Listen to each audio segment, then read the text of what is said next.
Welcome back, folks, to another Donovan Manufacturing episode. I've got Dillon to my immediate left, your right, and then some furry fellow that. Hello, my name is Russell. You're a forklift certified gentleman, aren't you? Yeah, AC DOD certified as well. I can handle all your 134A and R12 Department of Defense issues. I don't know. That sounds like Illuminati stuff. Did you know that's a real organization that like somehow was started by the Freemasons? The Freemasons? Isn't that right? Yeah. Something like that. No, I think that's right. I don't know. I think it has something to do with Mormonism. I think it's real similar. Magic underwear is definitely involved in both. Only thing I know about Mormons is they have like 10 wives. Yeah, it's some magic underwear for me. Yeah, it's hot. All right, I just passed out something. I wanted to gift you guys What we got here? something. Now, listen, I had these made before we met, okay? Oh, okay. But what people need to know is that Donovan Manufacturing has a leg called Dillon Press, and they can make something like this for you. But I wanted to give you guys a Fort Worth Roots mug for your coffee needs. Awesome. Oh, yeah. And I'll be making the next batch with Dillon Press. This so is great. Thank you getting very all those- much. You're very Yes, sir. welcome. Yeah, and mine was dirty, so. Here, we'll put it right here so everybody can see that. So let's start with Dillon. How'd your week go? What have you been into? Oh, it's been crazy. Trying to get everything done and ready for police week next week. So lots of banners and signs. That's and down at the everything. ranch. Yep. Tell us what goes into that. So much. Luckily, Start at the beginning. yeah. I'm only on the print end of it. Did you say day one is Thursday or Friday? So Thursday. day one's Thursday. Yeah. So it's Thursday, Friday, Saturday, Sunday. So Thursday and Friday is one big class. And then Saturday and Sunday, we've expanded it again. So I think there's 6 different classes going on. You're talking groups moving through? Yeah. Okay. Yep. Excellent. So, so essentially there's 6 different aspects or classes going on. And then we'll be doing 2 classes a day. So 4-hour before lunch, 4-hour after lunch, Saturday and Sunday. That's a full day. Yeah, it's a full day. How big are you expecting the classes to be? I think last we were talking about 20 to 25 a class. All independent cops? That's cool. Mm-hmm. Yep, all LEO. You say independent, you mean different departments around the state? Yeah, if they're sending like 1 or 2 people, they're not sending their whole department, you know? Oh, okay. Yep. Yeah. So when you get 20 people together, you might have 5 or 6 agencies in one group as opposed to just talking to one group. So you're kind of training the trainer and then sending them back to their departments? Right. Yeah, more or less. I mean, and it could be specialized stuff too, you know. Like me, I'm teaching the breaching.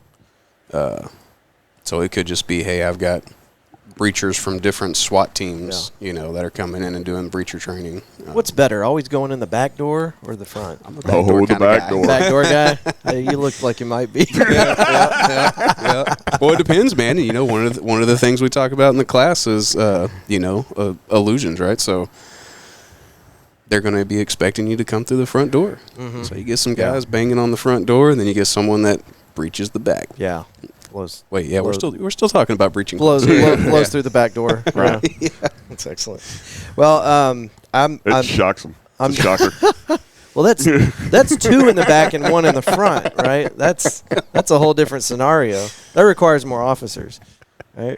We don't have the manpower for that. Shit, you just threw me off. Now he's got the visual. You know, last week, it took us a good 30 minutes before you completely destroyed the episode. But you've done it in the first 6 now. You're getting better at this, Russell. That's great.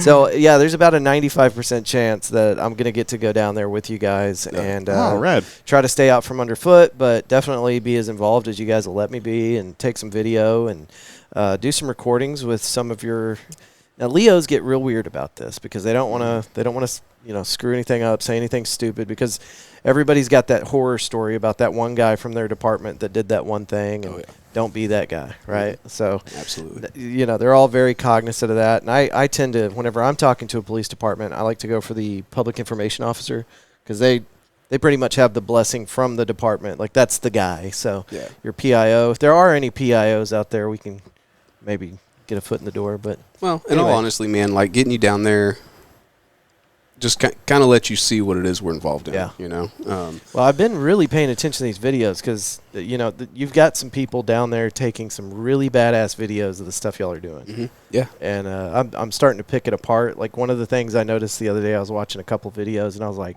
these guys are wearing the appropriate gear, but they don't look like a bunch of fucking chads. They don't look like a bunch of, look at me, I'm an operator, I've got all the operator gear. Like, they're wearing the appropriate attire, but not looking like total douchebags. Mm-hmm. That was just something I picked up on.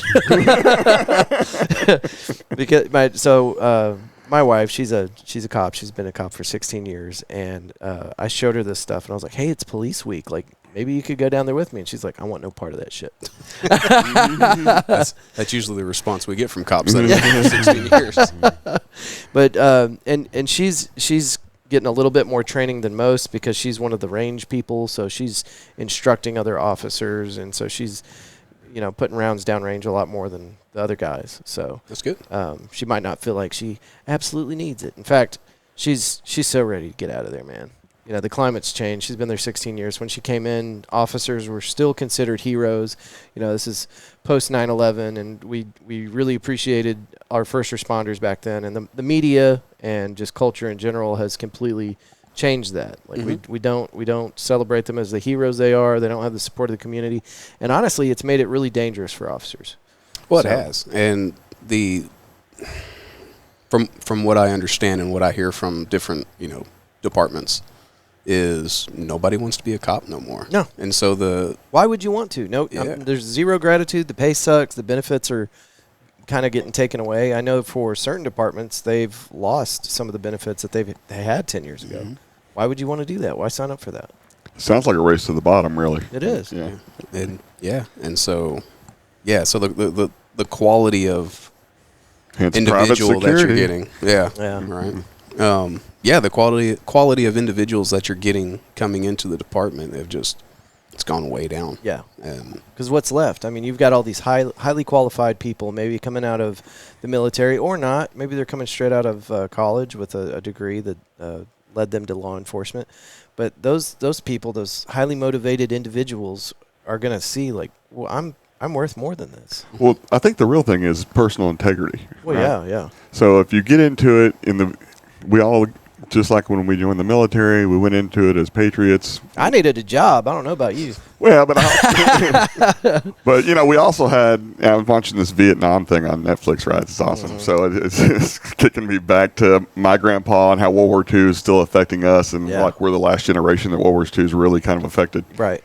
And then it was interesting. I remember going in, and then when I was in basic training, man, I was a super soldier. Yeah. You know, they turned me into, you could not, that flag touched the ground, I'm whooping whoever's ass it is. And that's how I was coming out of basic, dude. I was pissing red, white, and blue. I mean, I was all about it. But going into it, dude, I just needed to get out of Abilene, Texas. I needed a job. Same. I'm with you. I'm right there. I just wanted to get out of the fucking trailer park,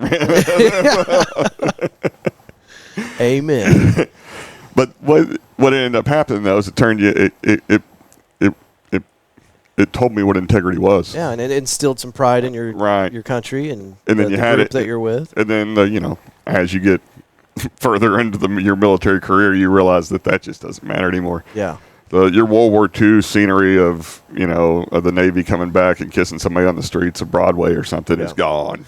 Yeah. You know, that left with Vietnam, and then it left with all the lies, and the media, and I feel bad for everybody that's ever thought about Afghanistan now, especially after we pulled out. You know, that's just a 20-year Vietnam as opposed to a 10 or 15-year Vietnam. Yeah. So, well, in Iraq was the same. You know, we went in there, we absolutely decimated their society, and then we left.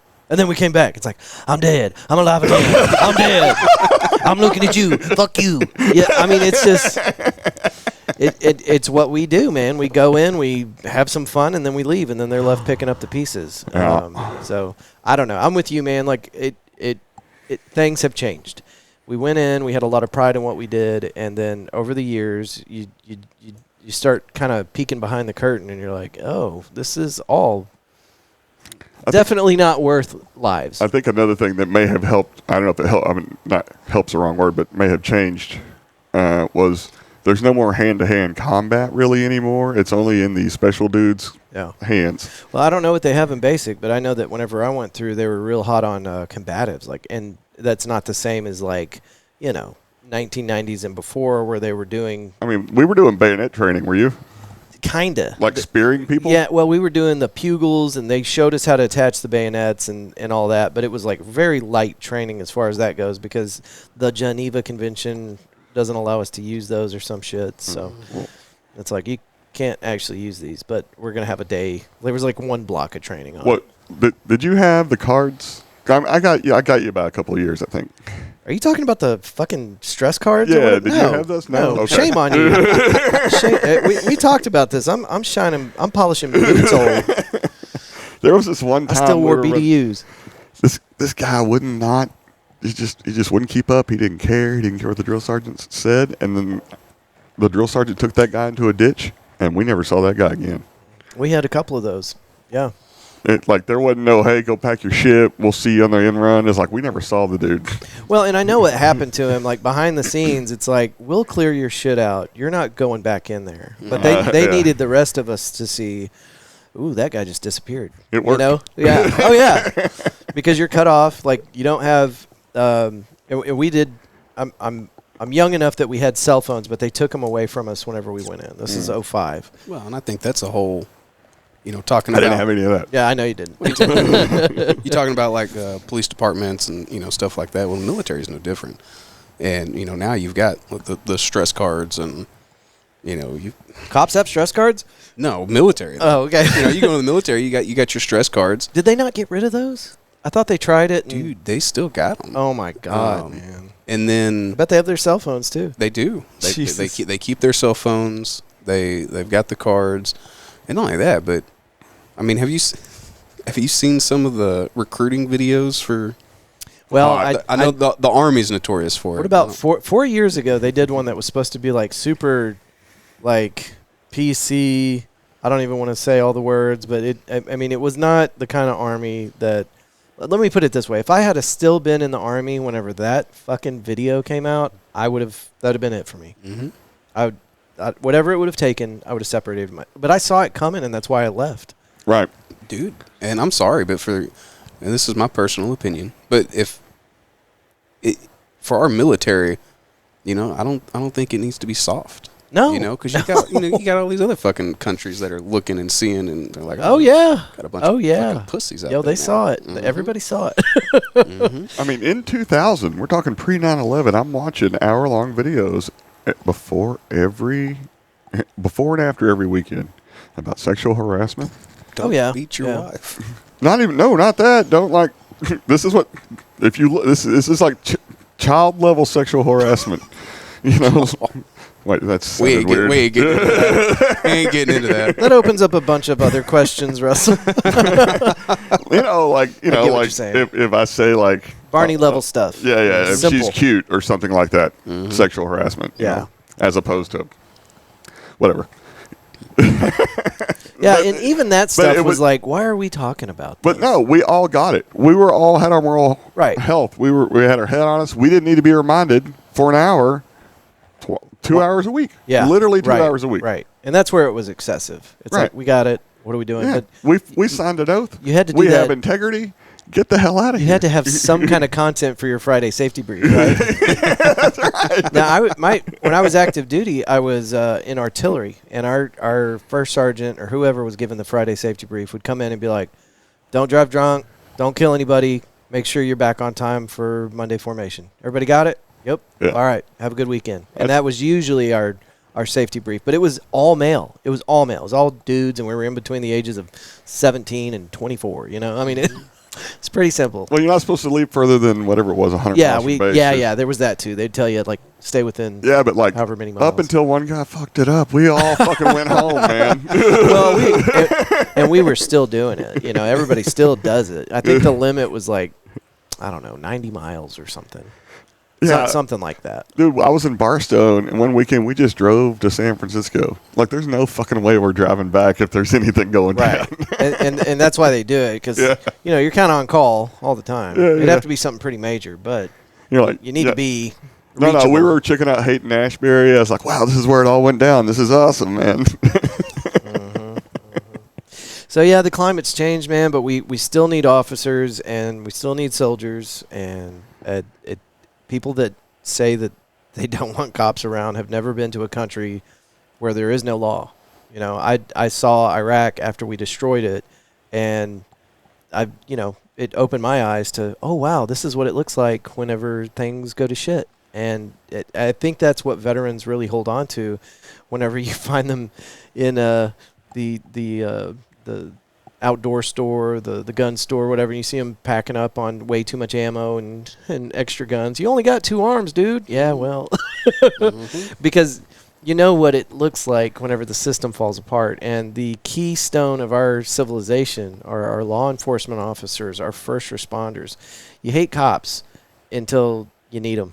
And then you're going to be pissed off that it takes them 8 minutes to get to your house. That's the average response time. And then you had the I guess we'll say the scare with COVID. Mm-hmm. And it was all defund the police and first one thing and another, and all these riots in the street. And it's funny because they're actively fighting against law enforcement, and then by God, if they get shot, oh, please call the cops. Yeah, for sure. Pissed when they're not right there. So, and what that tells me is you're living a narrative. You're in a fantasy world. You're not really being analytical about it. The reason you're saying defund the police or whatever the bullshit was back then is because it's like the hot thing to do, right? It's the pop culture thing. Mm-hmm. Well, I hope it was fun, because what you've actively done is you've destroyed the stability of our police departments by now limiting the pool of officers that they have to choose from.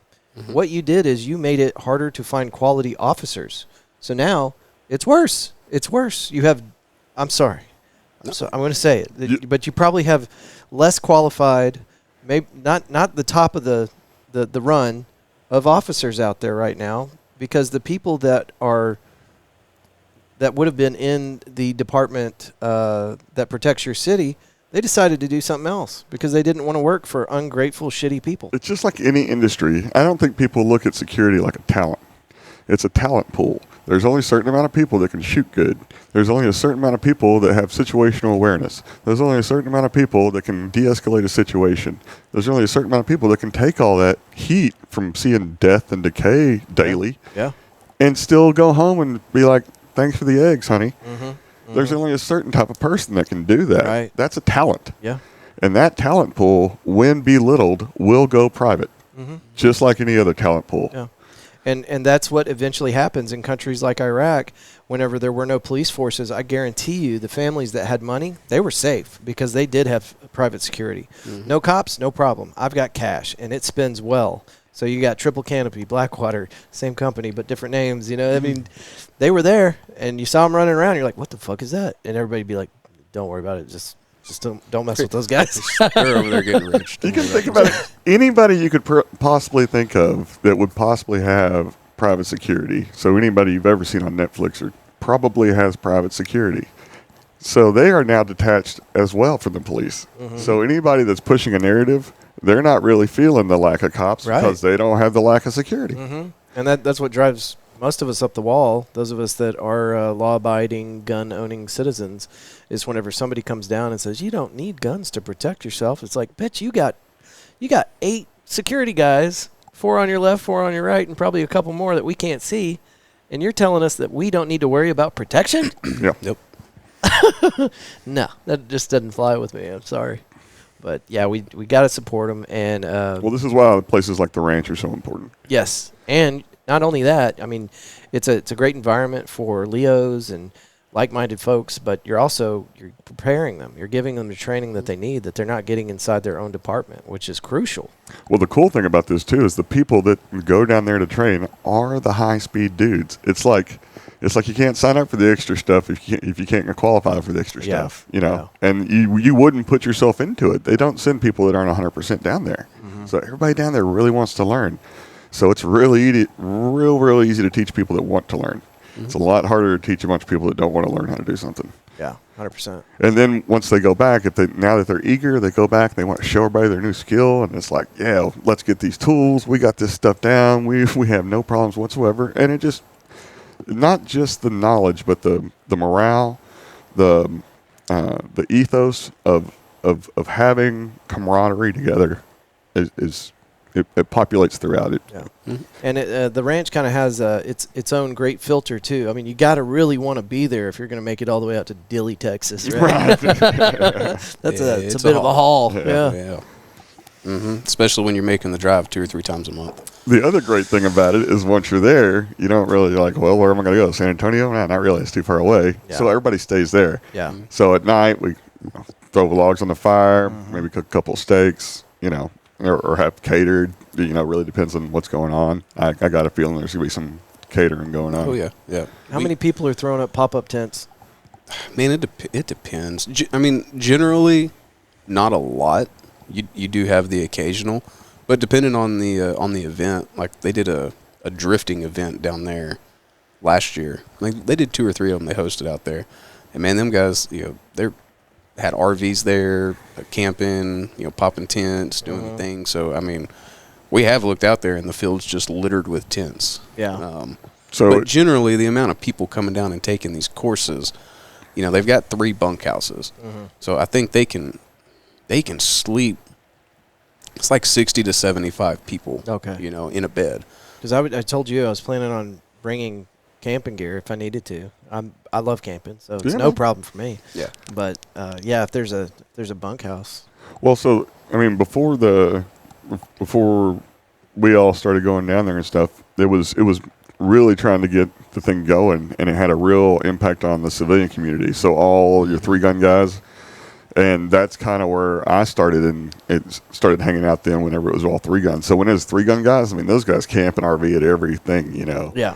So it was littered all the time with civilians just running around. And that's when you see all the guys the Chads and the, no pun intended, Chad. Sorry about that. Sorry, Chad.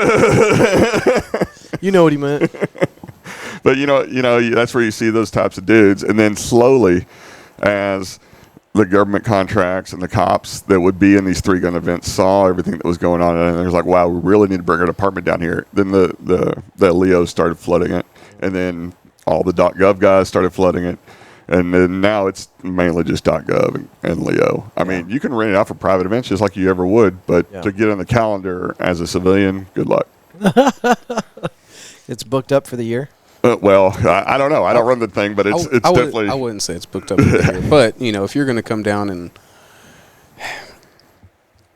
you're going to want to definitely call months in advance to book an event. That's what I'm saying. You don't want to run. It's also the shitty thing about government contracts, right? Is they can be like, oh yeah, we'll be there, and they got you on the calendar for 8 months, and then a week from the date, and they're like, call, and they're like, oh hey, we're not doing that no more. Right. Fuck. Yeah. They pay in advance? Fuck no. Government, dude. They pay like 6 months after it's over. Yeah, I didn't mean to make it sound like that. What I really meant was it's all that type of thing. And then civilians, if you're looking to put something together in a couple of months and be like, hey, I want to go shooting next weekend, no. Right. No. But you never know. You got to book it. But there's tons of opportunity, just like he said, when like some .gov guys, they're on mission instead. I listened to y'all's episode. And for folks listening right now, we put out 2 last week. One was us jaw-jacking in here about 100 men fighting a gorilla. Russell has his own special take on how to do that. I suggest you check out that Nobody fights episode. the gorilla, really. But the other episode was with Chad talking about the ranch, and it sounds like you guys really have something special going on. Like it seems like the word's gotten out, it's being utilized, and you guys now are just trying to make it, more well-known. But it doesn't sound like you guys are doing a bad job down there as far as getting people's attention. Yeah, well, it's not even us. It's Chad. It's Chad, man. Yeah, we're just the support staff. Chad's put this whole thing together. He's doing fantastic down there. But, like I said, man, government contracts are fantastic, right? But the problem with any government is you're 99% of the time, you're not getting paid beforehand. Yeah. You're not getting paid at the time of the event or whatever. It's generally 3 to 6 months afterwards. So right? wild, yeah. And like I said, man, depending on the agency, they can have something on the calendar for 8 months, and then a week before this, something happens, and hey, we're not going to be able to be there. And now you're just stuck with, you've told however many people in the last 8 months, hey, we can't fit you in. We've got something going. Right. Now you've got this whole deal that's well, opened up. I would invoice them for that. I really would. I mean, you can invoice them, but they ain't going to get paid, That's stuff to services. I don't care who you are. And a lot of times they'll Call your senator. Yeah, they'll I've worked that into the agreement. Listen, if you want to play at the ranch, here are the rules. and a lot of times they'll reschedule it, and some stuff can't be helped, and it's understandable. And me and Chad sat down and talked a few different scenarios and how to kind of combat that shit. Yeah. But at the end of the day, man, that's government. Yeah, that's how it works. Yeah. If you want to play down there, call. See where you can get in, because it may be tomorrow and it may be in a month, but you gotta call. You can't just show up and think it's going to be available whenever. No, and I mean, honestly, the easiest way to do it is get on his website, see what open enrollment programs are going. For sure. Because those programs. So the training companies have gone on. They've set that date aside. Chad's okayed it. Like, hey, you're already here. Maybe they put a deposit down so it's locked in. So if you go sign up for one of those programs, you are guaranteed to get in, get out there, get some training. Excellent. The other thing about doing that, you get on the open enrollment, you come down there. Before you want to set up anything, you come down there once. Guaranteed you come down there once, you're going to know who the staff is. You're going to meet, everybody's hands-on. Everybody's real friendly, super nice. Even if you're not even doing any of the mobility stuff, you talk to a mobility guy, he's happy to tell you everything that's going on, happy to show you around the property. It's a really great place to really meet everybody. So once you get down there, that's when you start saying, hey, Chad, how do I get on? He'll tell you all about it. Here's the place to go. Here's what I think your department needs, or what your friends need, or whatever you want to do. Excellent. Looking forward to it. Yeah. Do I bring my guns or no? I mean, I wouldn't bring a shit ton of them. We've got. I mean, bring a snake charmer or two. Yeah. Do that. Bring the snake bite kit. I don't. Well, Russell's going to be there. I'll be there. So yeah. So, we've got. I'll Botox up. I'm not sure which way you meant that. we've got plenty of guns down there, so and it's gonna be a busy ass week. So we may get to do some playing around, we may not. But well, like I said, you'll definitely have some social media nerd there with a camera and taking videos. I'm just going to be worth it. in the background, running people here to there, taking people to the bathroom, doing whatever I need to do, just trying to help facilitate stuff. So I'm not even in anything. Or some. And he's going to be working the whole time, so I'll be hanging out with you. Are rentals going down? You've already got some down there that are being rented.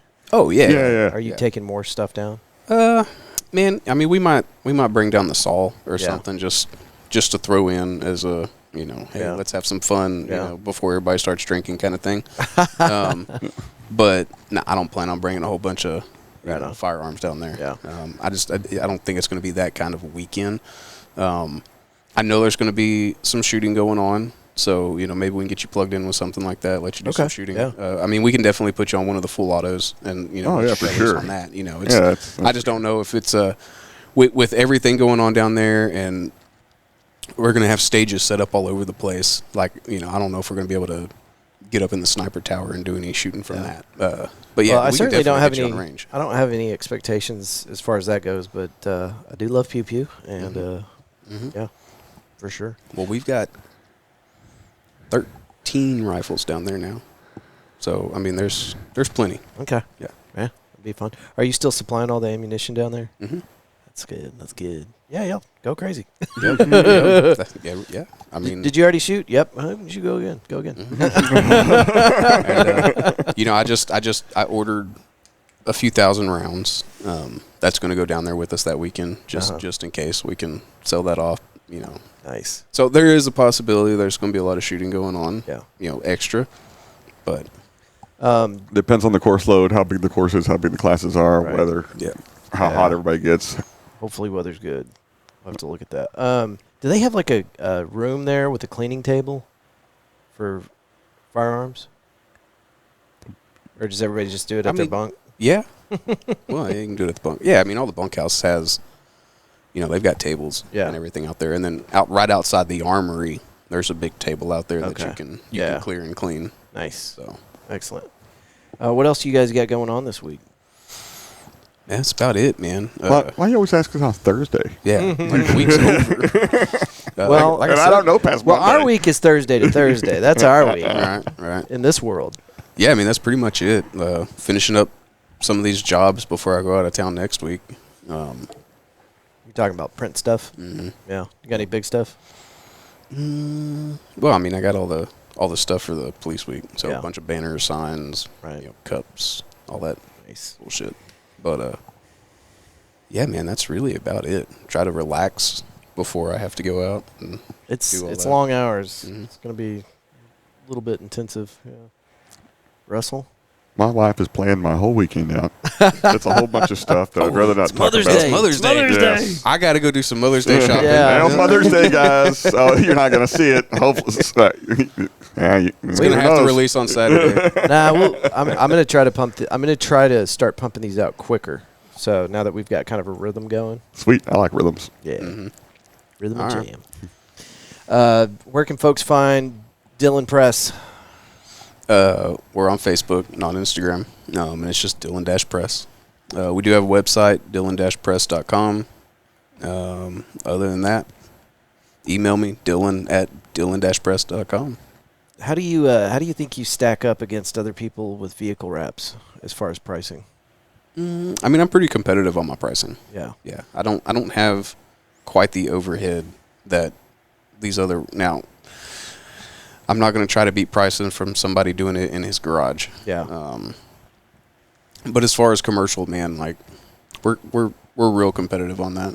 That's one of the beauties of having, multiple companies under one roof. Is like I don't have one company that's absorbing all of that overhead, and so because of that, we're able to, kind of mess with that pricing a little bit, Right. and be as competitive as we can be. Well, my big action call for everybody is shop locally. That's the move. Every time you spend $1 on Canva or any of those other websites, that's money leaving our community, but you can support Dillon Press and everything they got going on and your neighborhood by shopping local. So get it done here, get it done fast and right, and if Dillon fucks anything up, he'll fix it. Yeah, One thing he showed me the other day, it's awesome. So for the security company, we started cutting our own coins. Challenge coins? Yeah, so we can make our own challenge coins. Why do I not have one? Because there's one. It's a prototype. That's the one I want. I got 3 now. Nice. I'll get you one before we get out of here. Hell yeah. So anyway, if you want to get challenge coins made, any departments or whatever, we do that too. Nice. And so we're also thinking about. So I want to mint our own coin out of 1 ounce silver and do our own 1 ounce ingots. Okay. So now we have our own currency. What? Watch out, Okay. guys. Sounds like I need to hook you up with the folks over at the Jerry Jonestown Massacre podcast because they're actively trying to figure out how to build their own cult. So if they had a currency system, that would work. That would expedite Hey, that. I mean, have your people call my people. Okay. I mean, gold and silver is still currency. yeah. Like we're not coming up with a whole new currency, but we're gonna have a badass fucking silver coin. I love it. Yeah. Nice. So And then we It's can. gonna be like what was that fucking that John Wick? Where he Okay. goes, Yeah. He goes the Continental and he got the Uh-huh. wolf So coins. the idea is when the rifles hit full capacity, that's gonna be the swag with every gun. So every gun will get 1 ounce of silver with it. It'll be Nice. baked into the price. It won't even matter. The price will be whatever. This comes with it. comes with it. Yeah. And then you can use this in the store. We'll give you spot for it. nice. Or you hang on to it will be just like the hotel currency in John Wick. Right. Yeah, we'll clear one of the And apartments. if you get the upstairs. gun, and it's $30 an ounce, and 2 years later you come back and you want to buy something, it's probably worth $50. I'll give you $50 for it. Nice. $50 store credit. Yeah. Store credit. store credit. Let's get all the fine print out of the way. Gas mask, Geiger counters, whatever you're going to need. You will need it. So, damn. Current events. What do y'all think about Pakistan and India right now? Yeah, so 2 nuclear wars right at it. And Nuclear powers, yeah. so the manufacturing will now go over to India, right? And then now we won't be getting our stuff from China, so it'll be okay. But we still won't come to America, maybe. Or none of that at all. They blow each other up. And all the meals that you can put on rice with chicken will be excellent. They'll be way better because both cultures will intertwine, finally united. to make the best curry you've ever had. There's some places here in Fort Worth that already have that recipe, sir. some fine delicacies right in our backyard. What do you think as far, because I haven't explored this. I do know the yield of a top-notch current day nuclear bomb, like the biggest one that is in production or just being stored in silos. And I know how big that radius is. But if they start lobbing nukes at each other, how many people are affected just by that damage? Because there's more that would happen after that. Like other countries would get involved. There's probably more nukes that are going to head downrange. But if Pakistan and India just started slugging it out with nukes, how much would that impact the rest of the globe? Every time I have this kind of talk, I can't help. You ever seen Spies Like Us? I don't know. Dan Aykroyd, Chevy Chase. Yes. And there's a big nuke, and they're like in the woods, and the nuclear weapons lifting up, and they're about to it launched. So now they're having sex with all the Russian assets because it's the end of the world. And then all of a sudden they figure out they can kill it, and then they kill it and save the day. Everything's fine. Yeah. They still had sex though, right? Yeah. Yeah. It's a great movie. Yeah, the STDs are real. The nukes were fake. Well, not back then. There weren't any STDs. No condoms or nothing. Condoms. It was a rough business back in those days. Hey. All right, so give us the nuclear breakdown. What do you think? Well, how about this? I have an ICBM warhead story. Okay. So, of course you do. Of course you do. It's the only time I'd ever seen one. And it all started with this gun on Gunbroker. So I bought this AK, and this AK had this mag in it, and I could see in the picture. This is back when I was really looking at stuff, and I was like, man, I think that's like a $200 magazine.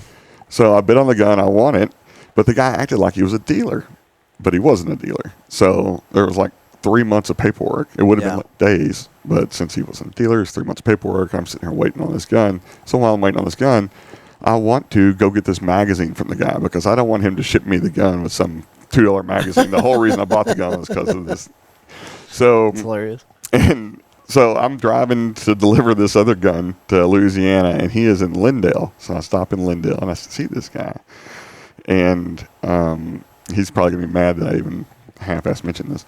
But there is so much shit in here that he is he's been collecting stuff for years, and the type of guy that would have a $200 magazine and not think about it. Yeah. And so I look at all this stuff. I'm like, dude, we have to talk. I pocket the magazine, go deliver my gun, come back, paperwork comes back. And I was like, dude, you want to sell me that stuff? He's like, yeah, I want to sell it. I'm like, all right, we'll do an inventory. Tell me what you want for it, blah, blah, blah. And he's like, okay. And then 2 days prior, I'm like, just do an inventory. He's like, Russell, just bring a bunch of money. So me, my buddy that owned Wiseline, and another buddy of mine who has a bachelor's degree in history specializing in weapons, go to this guy's house because there's shit in there I ain't ever seen. Yeah. And sure enough, we're going through, and I'm like, what the F is this? And we're like looking through like these kits that have been imported specially from 20 years ago. I don't know where all this stuff comes from. He's touched to tell me this story about Charlie Wilson, the senator, right? Yeah. Congressman Charlie Wilson's War, whatever? Yeah. Okay. So you remember in that movie with Tom Hanks, and there's all those rifles and guns on his wall in the back of his office. Mm-hmm. Okay, so those are all machine guns that he has collected from all the different countries over the years. When he retired, now this is the story I got, by the way. When he retired, he retired down somewhere around Waco. He took all those fucking guns with him. Well, those belong to the U.S. government. Oh, no. And because they're all Class 3 machine guns. And they wanted them back, and he said, fuck you, and then donated them all to the Cadet Corps Museum at A&M. Oh, wow. So, now the Cadet Corps Museum has all these awesome machine guns that are perfectly intact. They go to demill them. They demill some, they don't demill some others. I don't know. Allegedly. This guy gets called whenever they change over the curators of the museum. He goes over there, he's like, oh shit, yeah, these are Charlie Wilson's fucking machine guns. he gets a lot of them because they don't want them in there anymore. So he, as whatever license he had at the time, I assume he had an 07, takes them and demills them. This is all a story this guy's telling me while we're sipping whiskey. Well, I got a magazine in my back pocket. Where are all these guns? I don't know. I don't know where all these guns are. Oh, okay, cool. And then he proceeds to tell me about an old bank vault and an old bank building in a small town where he kept all this stuff. So there's supposedly some bank somewhere in some small town in Texas with Charlie Wilson's machine guns in it. I had no proof of this story, right? I'm just dumping stuff in bins, getting out. The guy's like, Russell, stop screwing around. Give me $10,000. You can take everything. Man, I couldn't get it in my pocket fast enough. Oh, wow. But it was like, I mean, we're talking like a lot of money worth, 6 figures worth of shit here. Yeah. I mean, and that's all I brought with me. When he said a lot of money, that was my cap. I thought I was going to be getting out of there with like, you know, like scraping by, having to write him checks and like giving credit cards. And right. And this guy, we loaded up a 16-foot trailer full. My other buddy had a dually, a double cab dually. I was in a Honda Pilot. We filled up the back of the Honda Pilot and guns in between me and my buddy that had the machine gun place. And then we just drove back to his warehouse and dumped it all in there. And we had to go back and get a mill. He sold me a mill as well. I brought that mill back. And so we got it back to my buddy's Wise Light. It was now defunct, Joey Fisher, and great dude. And we were going through all this stuff, and the old owner of Wise Light came in and said, "Hey, I want to buy that mill from you." And I didn't know what it was worth. I don't really mess with mills, but I was like, it's worth something. And so I was like, $5K. And he's like, "No. How about let's go talk about it?" So we go in the parking lot, look around, and he has a shop next to it. I'm going to the shop, and underneath the stairwell of this shop is a howitzer barrel, like a pack howitzer. Like a big one, yeah. Yeah, but not like a modern one, like from a pack mule, like pack howitzer. Like took apart, put on the pack mule, gone through the Civil War, gone through the World War I, early World War II. Oh, shit. But the breech and the barrel were still connected. So I'm like, oh, shit. We negotiated. I'm like, how about $4,000 in that barrel under there? He's like, fuck yeah. He's like, I was going to load it all up and make it a fake gun and put it on this axle and make it. I'm like, oh, cool, I'll do that. Well, I didn't really know what it was at the time when I got it. I just like, that's a neat barrel. I know it's got something. I mean, it's got rifling in it. It's fucking this big, you know? So I get this thing.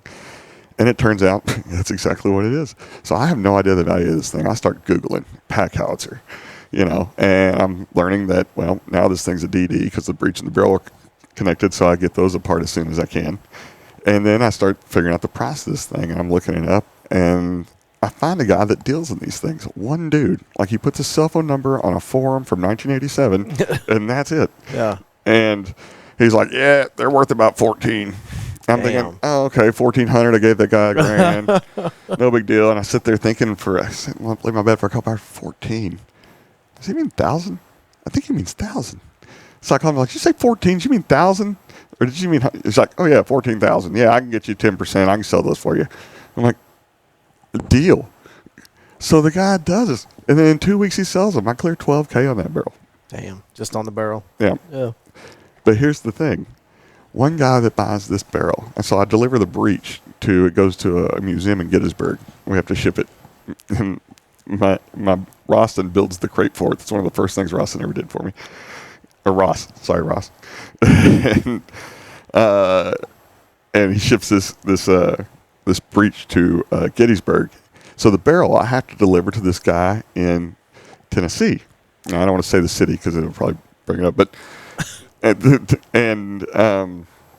so we're hightailing. I get my buddy Ben with me, and we're driving this barrel to Tennessee to swap it out.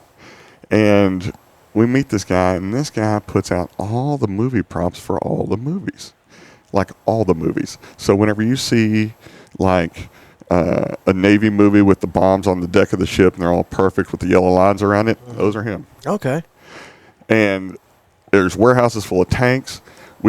When I was walking through, there was a row, a pallet of recoilless rifles. You know what a recoilless rifle is? Recoilless rifle is a rocket launcher, basically, but it's this big around, and it's got the perforated shells on the back. You might have seen them overseas a lot. And it's like a real long tube with a real long buffet over here, and whenever they shoot, the back pressure shoots back so much that the projectile is the exact same. That's why backblast area clear means a lot with this gun. So is it like an AT4 then?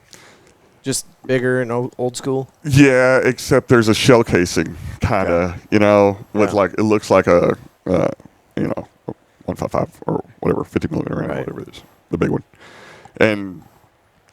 But it's perforated. It's got holes all in it. It's weird. So when you see one, you'll be like, oh. But anyways, he had a row of these bitches. And when I say a row, I mean 100 yards of pallets, 2 or 3 per pallet cut up. And I was like, what is going on? Who is this dude? And we got to talking, and he tried to Jew me down on this barrel after I just drove all the way from Texas. He can't say that. Can he say that? Jew? Yeah. Sure. Okay. Oh, yeah. As you were. He tried to, I don't even know the other word. I don't talk you down in price. So we got this freaking, anyway, he starts showing us around, and we're walking around here, and inside this place, he has an ICBM nose cone, and he was currently working on the movie that Tom Hanks was in, the submarine movie, Gray Wolf or whatever. It came out during COVID.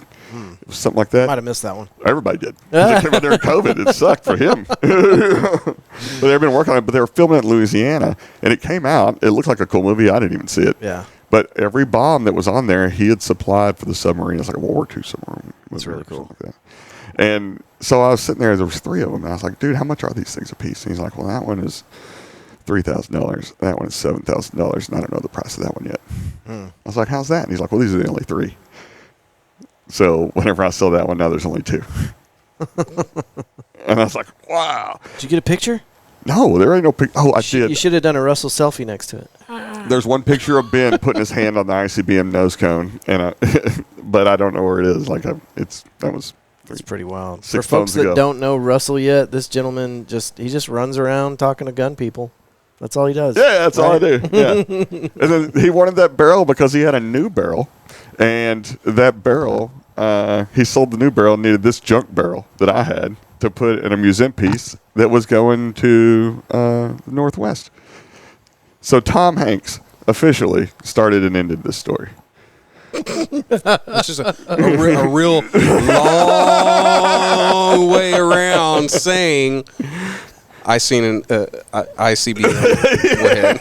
Yeah, bro, you blew our mind with all the rabbit trails, but it was excellent. I'm glad you got a chance to get that off your chest. I'm just glad it was a serious story because I was really waiting for the end and there being a punchline and being like, "You son of a bitch!" Right.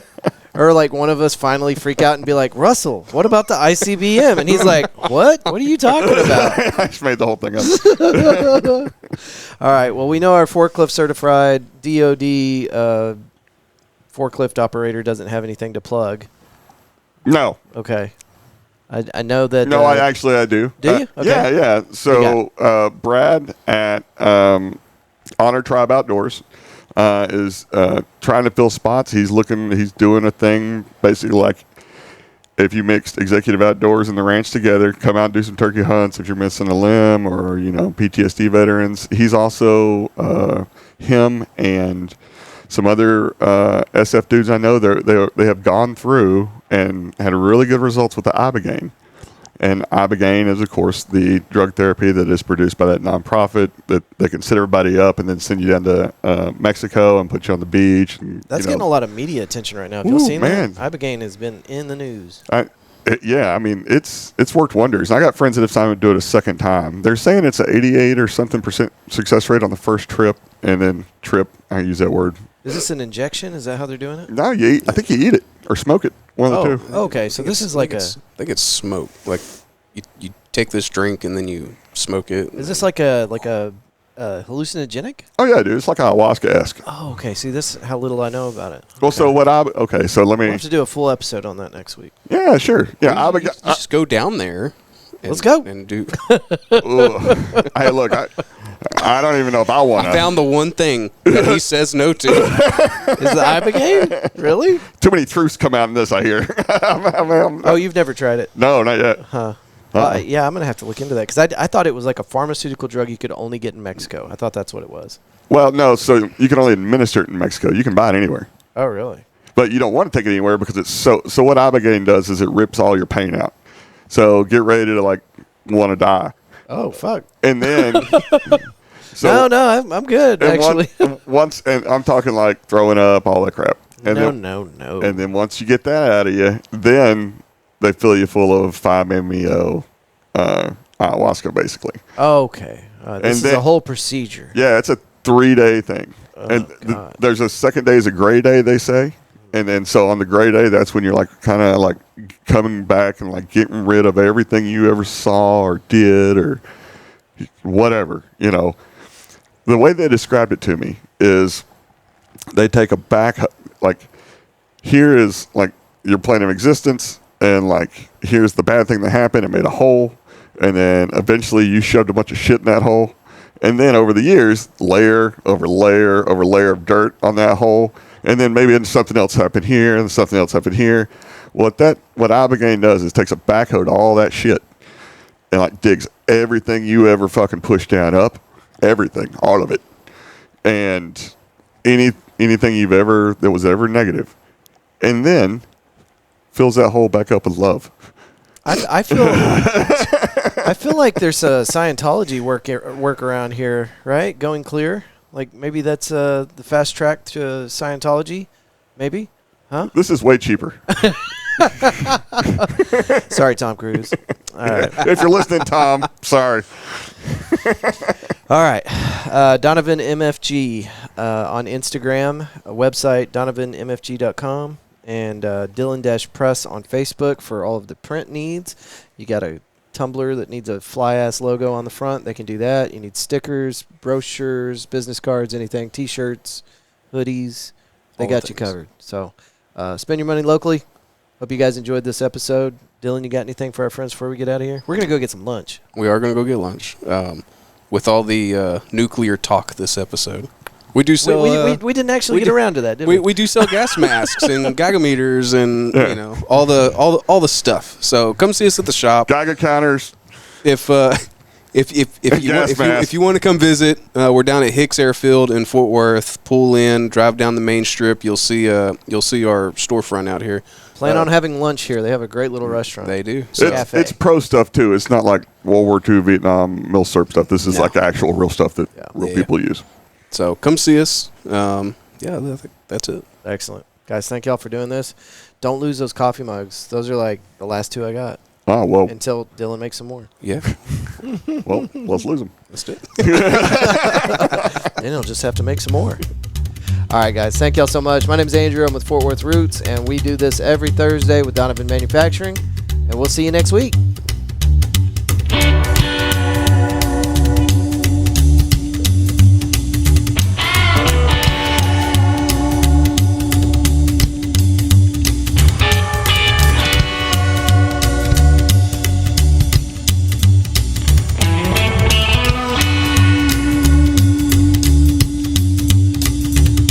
Well, my sweet little baby, she ain't quite right.